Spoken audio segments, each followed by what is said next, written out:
तुलसी के सानिध्य में यदि आपने ब्राह्मण को तिलक करके उसको दक्षिणा दी है तो वो पुण्य अक्षय हो जाएगा। तुलसी के सानिध्य में आपके घर में आया हुआ जामाता, उसको आपने दक्षिणा दी है, कोई गुरुजन आए हैं उनको आपने दक्षिणा दी है तो दक्षिणा अक्षय हो जाएगी। वेदांत तो ये लिखा है, आपके घर ब्राह्मण पूजा पाठ के लिए आया या गुरुजनों के संतों के चरण पड़े और आप लिफाफा देते हैं, पैसों के ऊपर एक तुलसी पत्र तोड़ करके रख दीजिएगा।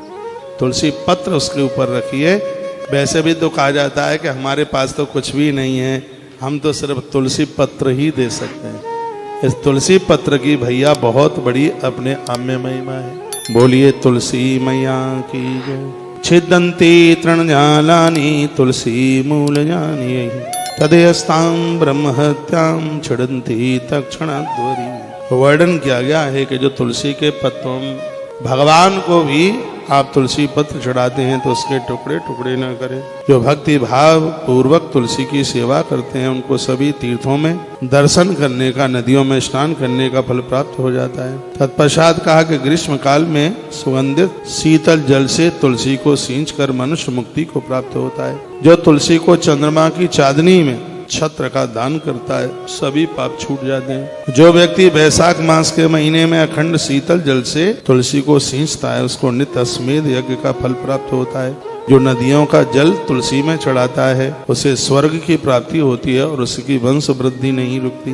जो दूध और जल मिलाकर के तुलसी में चढ़ाते हैं उनके घर में कभी लक्ष्मी की कमी नहीं होती, ऐसा वर्णन किया गया है। इतनी बड़ी महिमा है। कदाचित तुलसीम दुग्धई सेचयद्यो नरोत्तम तस्वै स्मन विपर से लक्ष्मी भवति निश्चला।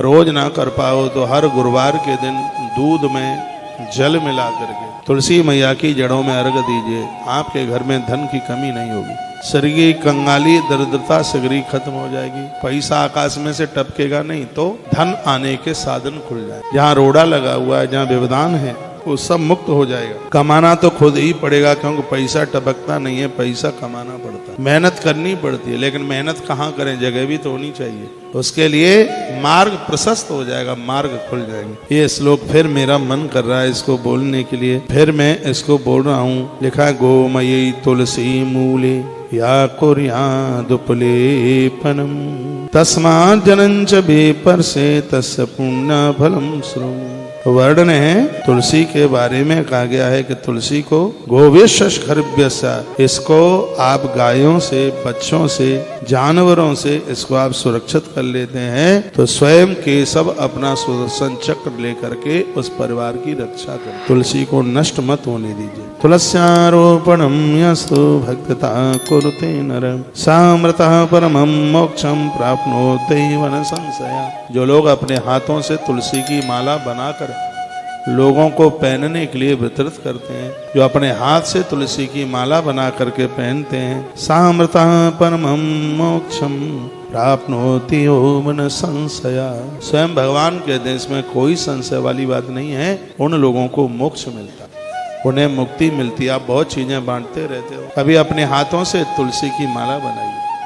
बहुत सहज है, बहुत सरल है। मैं बना लेता हूँ तुलसी की लकड़ी की माला, अब टाइम नहीं मिलता। इतनी बढ़िया बढ़िया मनिया छील छाल करके तैयार कर देता। तुलसी के मनियों में छेद भी हो तो वो अखंड है, खंडित नहीं होता, ऐसा वर्णन है इसमें। उस माला को बड़ा बढ़िया माना गया जिसमें थोड़ा तुलसी का सूखा छिलका चिपटा रह जाता है। ऐसी तुलसी आपने देखी होगी, कहीं थोड़ा सा गड्ढा है, ऐसा लग रहा है किसी कीड़े ने काट दिया है क्या, कहीं उसके ऊपर छाल सी लगी रह जाती है, लाल लाल पीली पीली। इस ग्रंथ में वर्णन है कि ऐसी तुलसी की माला को बहुत शुभ माना गया जिसके मनिये में थोड़ा उबड़ खाबड़ सा है, खुद हाथ में चोट न पहुंच जाए, अपने आप सटक जाए, इसलिए लोग मशीनों की बनी बनाई चिकनी माला बाजार से खरीद के ले। और तुलसी की वही माला प्रभावशाली है, इस ग्रंथ में लिखा जो खुरदुरी है, खुरदुरी है। कहीं उसके ऊपर थोड़ी छाल लगी रह गई है, कहीं थोड़ा सा अंदर गड्ढा हो गया है, कहीं ऊपर से थोड़ी उभरी हुई है। ऐसी माला को असली माला का रूप दिया गया, उसको बढ़िया माला का रूप बताया गया है।